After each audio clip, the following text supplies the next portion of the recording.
Bonjour à tous et bienvenue pour cette nouvelle pastille d'intersaison dédiée aux équipes françaises. Alors après Total Direct Energy, Cofidis, AG2R et Groupama FDJ, on va s'attaquer à une nouvelle formation, une formation de Pro Conti, c'est-à-dire BNB Hotel Vital Concept. Alors messieurs, Greg et Grégory qui êtes présents avec moi ce soir, j'ai d'abord envie de vous poser une question. Est-ce que BNB Hotel Vital Concept a fait honneur, comme je le pense, à son invitation sur la Grande Boucle, la première de son histoire? Mais qui commence? Ouais, vas-y si tu veux, Greg. J'y vais? Ah ben déjà bonsoir, bonjour à tous. Ben, c'est vrai que tu as raison de parler directement du Tour de France parce que c'est un peu l'obsession de Jérôme Pinault depuis des années, son combat pour l'équipe. Et pour le coup, si le début de saison a été pas terrible, je pense que sur le Tour de France, oui. Je pense que ça a été une des bonnes surprises du Tour de France. Alors après, on se posera la question, et s'il n'y a que ça dans cette saison, ça c'est un autre débat. Mais sur la question du Tour de France, oui, on les a vus offensifs. Et je pense que pour eux, le Tour de France, ça a été un pari réussi, oui. Alors justement, Grégory, est-ce que c'est ton avis aussi? Est-ce que toi aussi ça t'a fait plaisir ce beau comportement offensif, toujours vers l'avant de l'équipe de Jérôme Pinault? Oui, alors tout d'abord, bonsoir tout le monde. Mais oui, effectivement, ça m'a beaucoup plu. L'équipe a cherché à briller chaque jour. Elle a essayé de prendre un maximum d'échappées. Elle a brillé d'ailleurs sur plus ou moins tous les terrains, que ce soit en plaine, avec les sprints de Brian Cocard. Elle a été, enfin, il a longtemps, enfin, il a pas forcément vraiment joué la gagne sur les sprints, mais il a été très régulier. Il a signé pas mal de top 10 que l'équipe elle a signé pas moins de 12 top 10 sur le Tour de France et même 14 si on compte les classements annexes avec le maillot vert et le classement de la montagne pour Pierre Roland. Mais l'équipe, ouais, elle était très présente avec un Quentin Paché aussi qui a été très remuant et les belles échappées de Pierre Roland en montagne qui a été assez efficace sur 2-3 jours consécutifs d'ailleurs, mais et qui signe un classement général honorable sans vraiment le jouer d'ailleurs. En tout cas, l'équipe a fait honneur à sa sélection et on aurait pu craindre que ce soit pas le cas au vu du tout début de saison. Donc ils ont vraiment bien redressé la barre. Et on attend de les voir l'année prochaine d'ailleurs. Clairement, alors Greg, on parle de comportement qui fait plaisir en course, mais aussi d'attitude volontaire et plaisante. Mais quid du sportif dans tout ça? Parce que on le sait, le sport et puis le vélo, c'est tout d'abord gagner des courses et faire des grandes performances. Et est-ce que justement ces bonnes intentions suffisent comment dire, à donner une saison réussie pour BNB Hotel, dans le sens où Grégory l'a un peu évoqué, il y a pas beaucoup de victoires, des victoires sur des épreuves qui sont pas forcément très renommées. On parle de la Malaysia Classique, hein, où il y avait vraiment pas grand monde au mois de février, fin février je crois. Euh, on parle du Tour de Savoie-Mont-Blanc, ça reste une épreuve de classe 2.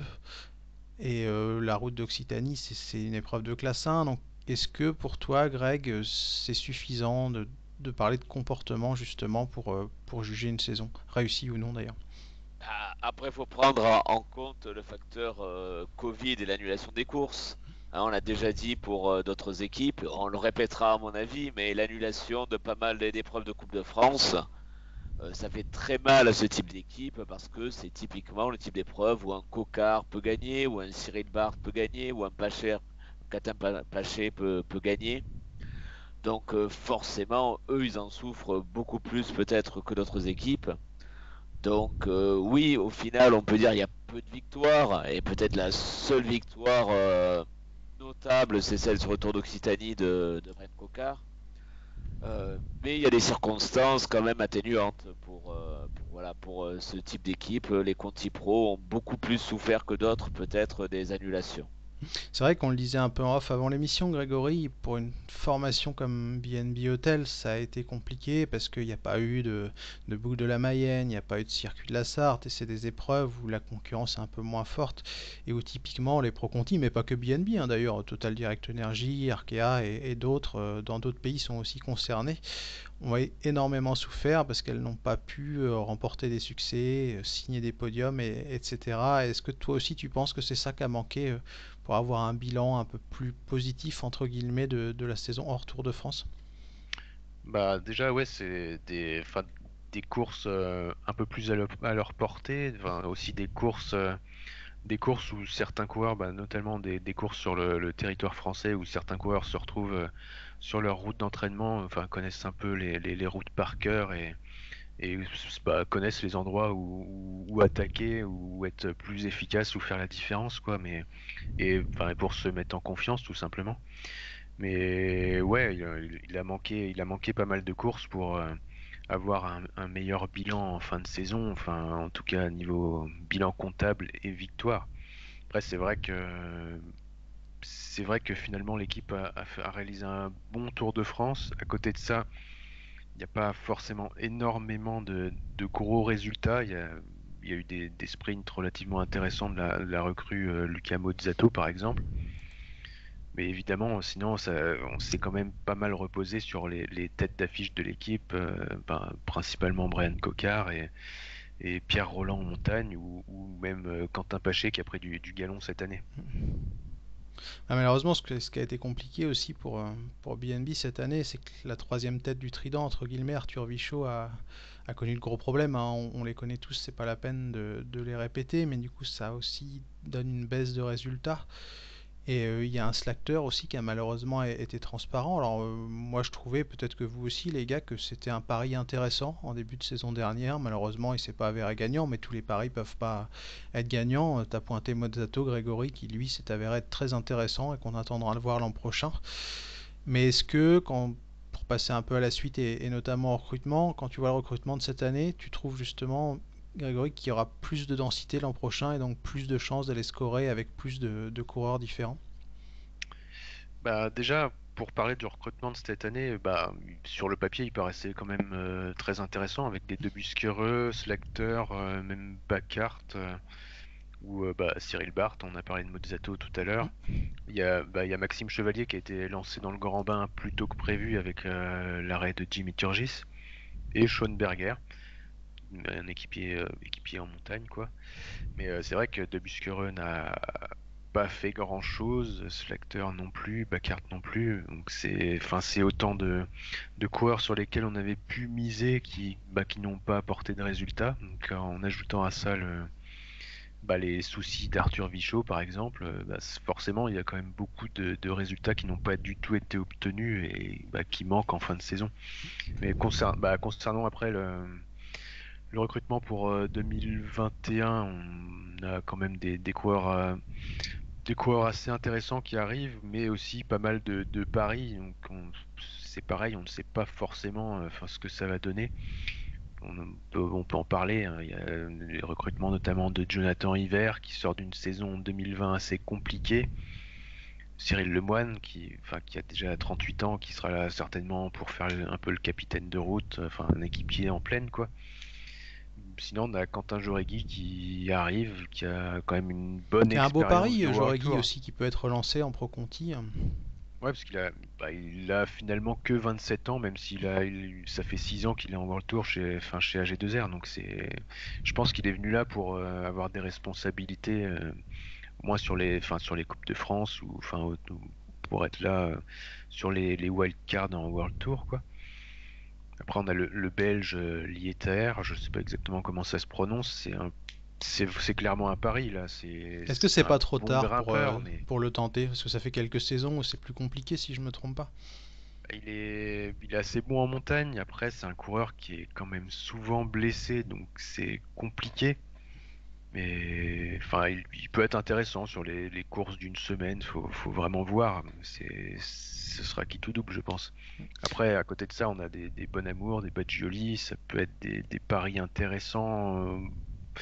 risqué peut-être pour Badjioli qui ressemble un peu à Slakter, mais enfin ce sera à voir. Sinon ils Alors, vont lancer Boileau ouais, ouais, tout à qui fait. vient de l'équipe réserve, que ce sera un peu comme Maxime Chevalier cette année je pense, et Thibaut Ferras qui arrive dans le grand bain, qui pourrait être intéressant sur les Coupes de France. Ce sera à voir. Alors pour prolonger la réflexion sur le mercato, Greg, on a tous vu il y a quelques semaines ou quelques mois, je ne sais plus exactement, l'interview de Jérôme Pinault qu'il a donné à la presse régionale. Et dans cette interview assez riche, on a malheureusement remarqué qu'il y avait une grosse baisse de sponsoring de la part de Vital Concept, hein, ce qui peut s'entendre vu le contexte qu'on connaît tous. Est-ce que finalement, pour toi, Greg, ce mercato, il est dur à juger négativement, j'ai envie de dire, parce que de toute façon, à part tenter des paris, quand on a une baisse de budget, est-ce qu'on a finalement le choix? Est-ce qu'on peut faire autre chose? Est-ce qu'on a une vraie marge de manœuvre, à ton avis, pour tenter autre chose justement que des gars qui sont peut-être un peu sur le déclin, mais peut-être qui peuvent ressortir une année pas mal, comme Liétard, comme Hiver, ou comme d'autres? Enfin, quel est ton avis sur le sujet? Bah, c'est vrai aussi, c'est compliqué. Alors, on l'a déjà évoqué. En plus, au niveau médical, ils ont vraiment pas eu de chance, hein, parce que voilà, il y a eu beaucoup d'arrêts de carrière un peu forcés. Donc, c'est compliqué, voilà, quand des coureurs arrêtent alors que c'était pas prévu, de se relancer, de rechercher des coureurs pour de nouveaux contrats. Je sais pas. Enfin, moi, peut-être mon regret, c'est de pas un peu rajeunir l'effectif, peut-être. Je trouve que trouver comme Maxime Chevalier, des Alan Boileau, même, bon, même s'il est plus vu l'année dernière des Cyril Barth, aller vers peut-être des jeunes coureurs pour apporter un peu de sang neuf et se tourner voilà, vers ce type de coureurs plutôt que vers et voilà, dire on va lancer des jeunes sur le circuit pro plutôt que peut-être des coureurs plus âgés voilà, qui restent en contrat dont on est moins sûr, peut-être tenter plus de paris sur la jeunesse que sur des coureurs plus âgés. Après, c'est toujours facile à dire et difficile à faire. Mais voilà, parce que enfin, il y a des coureurs, enfin, faut tenter des trucs pour gagner des courses, pour ramener des points, pour faire des belles places. Et peut-être se tourner vers la jeunesse, ça aurait été voilà, donner aussi un coup de jeune à l'équipe, une nouvelle dynamique, ça pourrait être une chose avec un budget peut-être moins important. Alors messieurs, pour conclure cette émission, enfin cette pastille sur BNB Hotel, j'ai envie de vous demander de vous projeter, Grégory, par exemple, pour commencer sur la saison 2021. Comment tu vois, toi, évoluer cette équipe l'an prochain? Bah, je pense qu'ils vont essayer de faire ce qu'ils n'ont pas pu faire cette année. Donc, voilà, faudra voir le calendrier exact de l'an prochain si toutes les courses arrivent à vraiment se dérouler. Mais je pense qu'ils vont essayer d'exister là où ils n'ont pas été cette année, c'est-à-dire les Coupes de France, enfin tout ce qui est les courses point 1, voire les Pro Series aussi, où ils vont Ils vont essayer au d'exister Rwanda là-dessus. d'ailleurs, tiens. On a vu Donc, ça il y ouais, a quelques ce jours. sera l'occasion de marquer des points. Enfin, justement, on parlait d'un recrutement comme Liéter, par exemple, c'est le genre de course où il pourrait faire quelque chose de relativement intéressant avec un plateau pas trop relevé. Mais ouais, justement, ils vont essayer d'exister là où ils n'étaient pas cette année, enfin sur les courses un peu moins denses que le World Tour, et puis obtenir des wildcards. Mais je pense qu'ils vont essayer de marquer le début de saison pour obtenir justement une wildcard sur le Tour de France, parce que ils ont fait un bon Tour de France 2020, mais ils n'ont pas non plus une place automatique pour 2021. Donc il va falloir se montrer. Et il y a aussi un secteur où ils n'ont pas du tout brillé cette année, c'est les Flandriennes. Et je pense ils avaient quand même recruté initialement le bloc belge pour y briller un peu. Et ben, il va falloir se rattraper de ce côté-là aussi. Clairement. Alors Greg, l'an prochain, le gros morceau, ça sera le Tour de France. Quelles sont les chances pour toi, selon toi, de BNB Hotel d'être au départ? On rappelle, il y aura 3 wildcards, puisque Alpecin Phoenix a terminé en tête de la Pro Conti, donc sera automatiquement invité. 3 wildcards pour... non, 2 wildcards, je dis des bêtises, pour 3 formations françaises, Arkea, Total Direct Energy et donc BNB Hotel. Bah, ils ont le bonus breton déjà. Déjà, ouais. Mais ils ont le bonus Bretagne, mais enfin, ça paraît compliqué compliqué. Je pense qu'alors pour Arkea, je pense quand même que Que c'est fait, ça me ouais. paraît plus facile. Ça va être compliqué pour eux, hein, parce qu'entre eux et Total Direct Energy, enfin, je trouve que ça, ils sont relativement proches. À voir. Peut-être les courses de début de saison, ça va. Je pense qu'encore Brian Coca peut être le plus capable de ramener des victoires. On parlait de l'importance justement de gagner des courses. Pour un coureur comme Brian Coca, je pense être un vrai enjeu pour cette équipe parce que c'est celui qui me semble le plus capable de gagner. Mais Grégory, je voudrais finir là-dessus parce qu'on parle justement de l'importance de ces courses de début de saison où pour séduire ASO, entre guillemets, il faudra scorer très vite, je suis d'accord avec ça. Mais est-ce que le gros problème en fait pour BNB, mais pas que, hein, aussi pour Total Direct Energy, c'est qu'avec les annulations des courses dans l'hémisphère sud, les annulations aussi probables des épreuves comme Oman et le Saudi Tour, est-ce que le gros problème c'est qu'on ne va pas se retrouver avec une concurrence de malades un peu type Tour de l'Ain ou Route d'Occitanie 2020 et que finalement ça va être très très dur pour les Pro Conti de briller et d'aller remporter des succès pour justement se mettre en avant dans l'optique de cette invitation sur le tour. Ouais, c'est clairement un risque. Après, je pense que justement, on parlait du Tour du Rwanda tout à l'heure. Peut-être que l'inscription au Tour du Rwanda n'est pas là par hasard. Et je pense qu'ils vont aussi chercher à s'inscrire sur le plus de courses possibles, enfin, on va dire exotiques, pour essayer de scorer clairement au niveau UCI et enfin obtenir des résultats qui permettent de se démarquer parce que les calendriers européens risquent d'être plus chargés en termes de concurrence bah, qu'à l'accoutumée, quoi. Clairement, c'est ton avis aussi, Greg? Ben oui, c'est vrai. Enfin, voilà, on est de l'incertitude qui pèse, que ce soit à la fois sur les courses ou même les sponsors. C'est vrai que les principales victimes sont les Conti et même, enfin, tu parlais de problèmes de sponsors, mais BNP Hotel, je pense que la crise du Covid, Oui, ça oui, leur fait pas clairement. du bien. Donc, que ce soit du côté des organisateurs de courses ou des sponsors, voilà, je souhaite à tous bien du courage parce que enfin, ils vont souffrir et un peu nous avec dans cette période difficile. Alors, messieurs, dernière question pour finir, un petit prono comme on en a l'habitude. Est-ce que BNB Hotel sera au départ du tour à Brest l'an prochain?